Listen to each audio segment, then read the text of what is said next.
Are you looking to develop real estate but you don't know how to?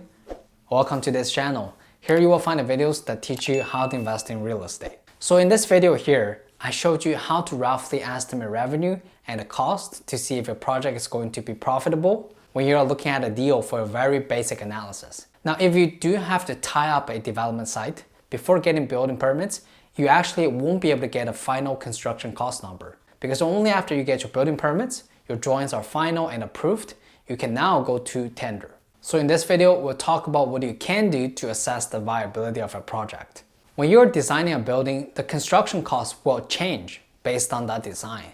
So there are two professionals that you will really need at this stage. One is an architect or a structural engineer to help you design the building, and another one is a quantity surveyor, a QS. A QS is someone who estimates the construction cost, the cost of leasing equipment, labor and material, and also they monitor the construction progress and help you get draws from the lender. If you are not sure and you haven't made up your mind to go forward with the project and you don't want to spend that much money, Altus Group does publish their annual construction cost guide every year, which you can download for free. And you can use this report at the very beginning of the analysis. But at this design stage, the data on this report likely is going to be too vague, so we cannot use guesstimates anymore. We need a more specific budget. As a developer of the project, your time is probably better spent on the big picture things rather than these mundane specific tasks. And once the building permit is approved, no more changes are needed to the design, you can now take the drawings to contractors to tender the budget. Different builders will bid on the job differently using different contracts.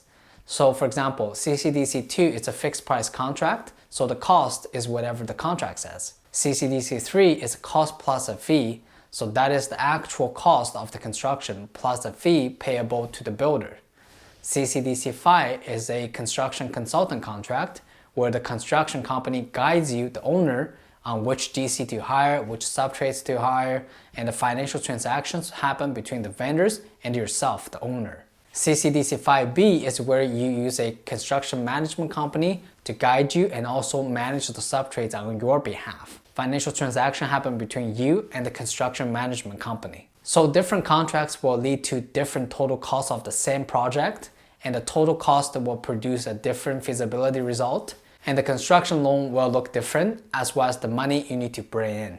We'll talk about different contracts in more detail in a separate video. But in general, at this pre-building permit stage, get a property designed and also engage a QS to simultaneously estimate the cost, so you are always on top of your project feasibility. Once your building permit is approved, you can now go out to tender.